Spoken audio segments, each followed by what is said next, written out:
Hey guys, my name is Rob Noire, and today I have a video for you all about the top 5 games that I played in 2017. Now, I know a lot of different YouTubers do videos like this, especially in like the gaming world, and it's usually a video that goes up right when the year ends or like right when the new year begins. Like I know Video Game Donkey did one not that long ago. People have been sending me that one. And I honestly, the reason why it's so late is I honestly hadn't intended on doing a video like this. But I've had a bunch of people ask me like, hey man, like what were the best games you played? If you had to recommend some games, what would you recommend? And I was like, all right, well maybe there is some value in doing a video like this. It's not going to be a long thing, but I figured why not dive into the games that I personally had the best experience with in 2017. And to add a little bit of a disclaimer here on this video, it's not all going to be games that came out in 2017. It's just games that I played in 2017 and would recommend. I thought about doing a list on just games that came out in 2017. I almost had enough, but honestly, it didn't feel right. They weren't the best. Like I would have had to have included some that were not the best I had played the year. And you can just look at a list of best games that came out in 2017 and take your picks from there. This is really just, out of everything I played this year, what is like the absolute highest rank, top of the pedestal. So to start off this list, in the number 5 slot would actually be Shovel Knight, specifically the campaign Spectre of Torment. Now I'm not 100% sure when this campaign came out. I'll put it on the screen right here.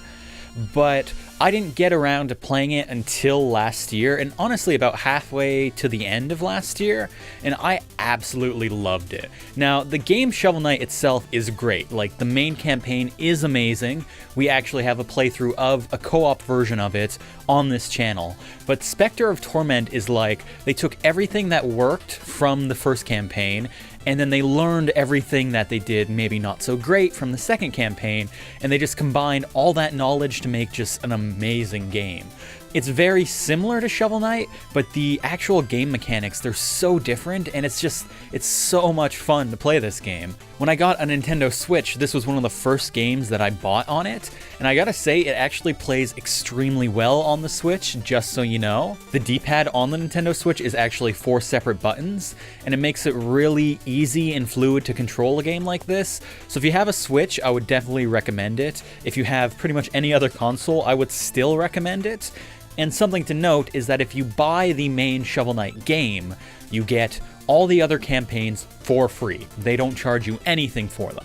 You can buy them separately, but honestly, just buy the main campaign. You'll get the regular Shovel Knight, you'll get the Plague Knight campaign, Plague of Shadows, I think it's called. You'll get the Spectre Knight, Spectre of Torment, and they're also going to be coming out with another campaign, which will also be free, called King of Cards, focusing on King or Queen Knight. So honestly, awesome game, especially if you like retro platforming style, and just could not recommend it enough. Now I would have to give the number 4 spot on this list to an amazing indie game, much like Shovel Knight, Overcooked. Now again, this is a game that came out I think in 2016, although they have been releasing a little bit of DLC here and there since. And it's just so much fun. Out of all the 2-player playthroughs that I did on the channel in 2017, that one is my favorite.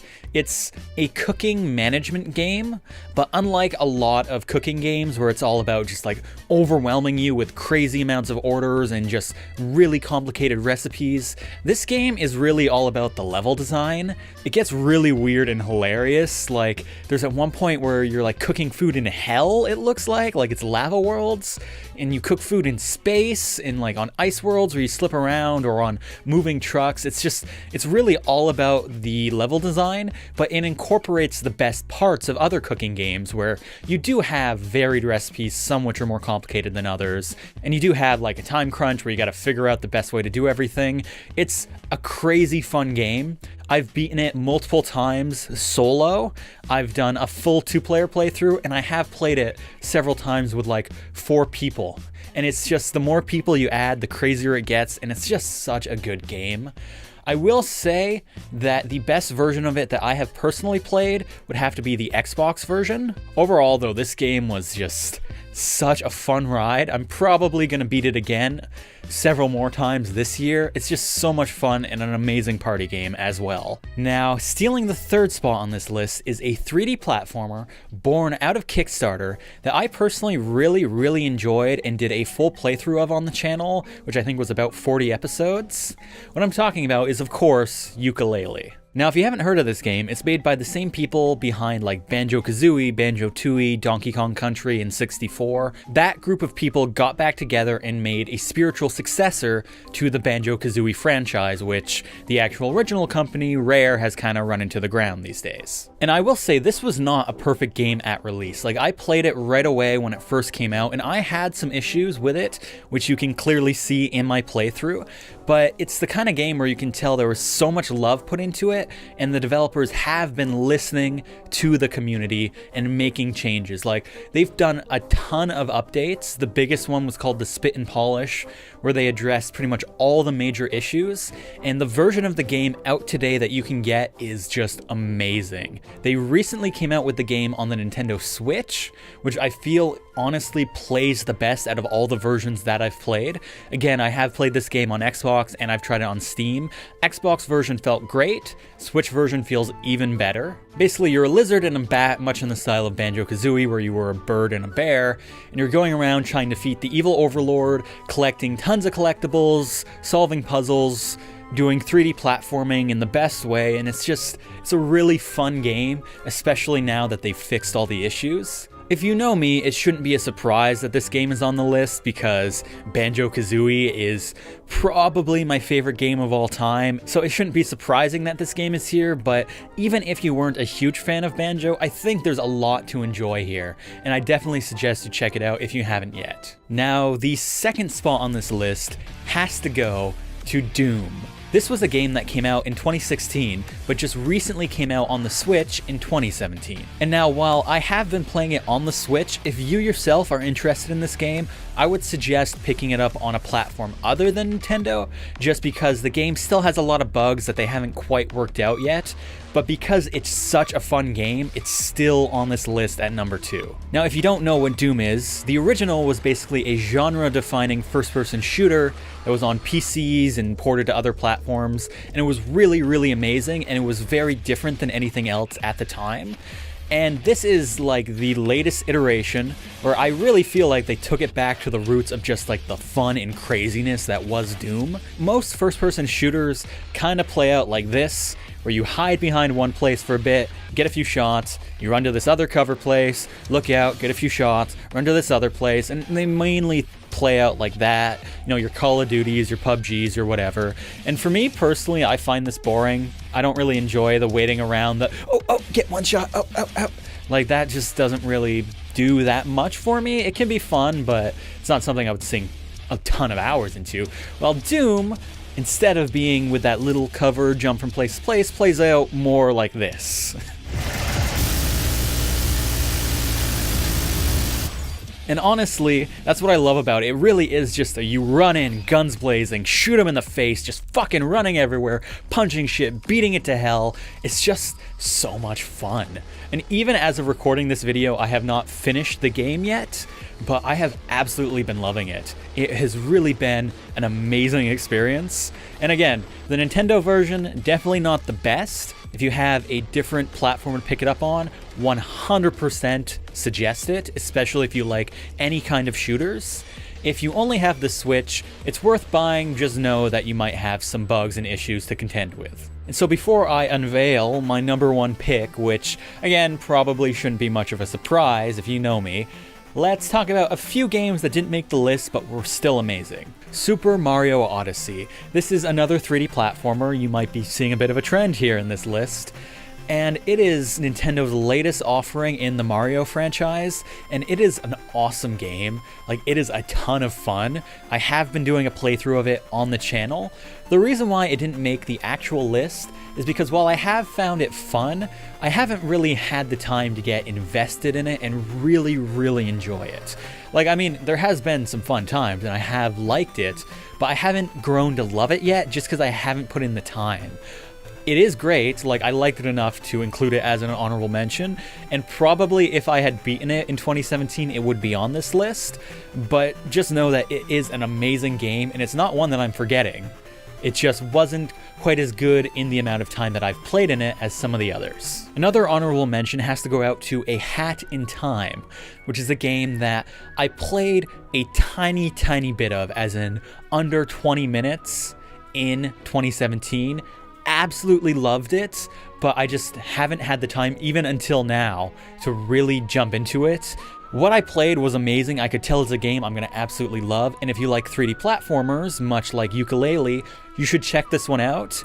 It's another indie game Kickstarter. A lot of people have described it as a better version of like Ukulele, which I don't think is fair because they're very different games, but it's much the same kind of thing. 3D platforming at its best, throwback to the old days like Mario 64 and Banjo-Kazooie, great music, lovable characters, and just a shit ton of fun to play. Again, I really want to get into this game, I just haven't had the time. I know I will love it, I'm sure you would too. You should definitely check it out. And the number one spot goes to, obviously, Legend of Zelda Breath of the Wild. So if you know gaming, if you know Nintendo, if you know anything that's been happening in the gaming world recently, you know that The Legend of Zelda Breath of the Wild, which was the launch title for the Nintendo Switch, was a big fucking deal. It's an amazing game that I have put over 100 hours into at this point, and it is just so much fun. And it's the kind of game where you don't really realize how great it is until you go back and play other games of like the same genre, and then you're like, oh wow, Zelda did it better. I went in not really knowing what to expect, kind of having low expectations for a Zelda game. Like, I haven't really liked many of the most recent Zelda games. The last one I really loved was Wind Waker, and since then everything has been kind of like meh. Some lows like Skyward Sword, some highs as well. It was just nothing really jumped out at me. And Breath of the Wild, within the first few times I played it, absolutely had me hooked. Now, a lot of people like to compare this game to other open world games, like The Elder Scrolls, especially Skyrim. They'll say, oh, it's Nintendo's Skyrim mod or something like that. But as I said, honestly, having played these two games within a short span of each other, Zelda really did it better. And what I'm talking about is just the immense feeling of freedom in that you can do anything in the Zelda game. Like, honestly, in Skyrim, there's mountains, there's other things that you can't really get past. If you see a building, you gotta find the stairs, and you can kind of glitch it. I did a glitch run of, but obviously that's not what's intended. But Zelda is so immersive, and it feels so real because literally you can do anything. If you see a building, you can climb up that building. If you see a mountain in the distance, you can climb to the top of that mountain. And something about that just feels so real. It's like, yeah, if I wanted to actually do that in real life, if I saw a building, I could fucking climb that. They have said that they took inspiration from a lot of other open world games, and you can definitely feel it, and all the mechanics feel good. The combat itself is fun and feels good, especially archery. Takes a while to get used to, but it's awesome. I love the bullet time when you're in the air. The paraglider, which lets you go from place to place in the air, amazing. Every open world game that I play that doesn't have that now feels very confined and you feel like you can't do anything. The story of the game, I wouldn't say is the strongest of any Zelda game, at least not at the point where I am. I haven't beaten the game yet because I've been 100%ing it, which should tell you that if I'm 100%ing this game, obviously I love it. But the story is probably what I would call one of the weaker points, but it's still an interesting and good story. The gameplay itself is just amazing, especially when you get the hang of it. So yeah, guys, that would be my list for the top 5 games that I played in 2017. Now, there were other good ones that I played, absolutely. I mean, there's a bunch that I had to leave off this list. I also mostly focused on games that I did on the channel because 90% of the games that I play these days are on the channel. If a game's good enough for me to want to actually invest time in it, usually I do videos on it. But yeah, honestly, those are the best games that I played in 2017. So I'm really curious, if you're watching this video, what were the 5 best games that you played in 2017? And remember, they don't have to have come out in 2017, you just had to have tried them. Because I'm always looking for suggestions for new games to play, I've always got an open mind, and I'm curious, what did other people enjoy? So yeah, guys, thanks a lot for watching, I hope you enjoyed, and as always, I will see you in the next one. Hey guys, my name is Rob Noire, and welcome to my year in review video. So a couple different people mentioned that I should do one of these. I was thinking about it. Subscribers, Professor Awkward, for giving me the idea for this video. I'm sorry that it took so long, but I wanted to make sure that I actually tested all these things out myself.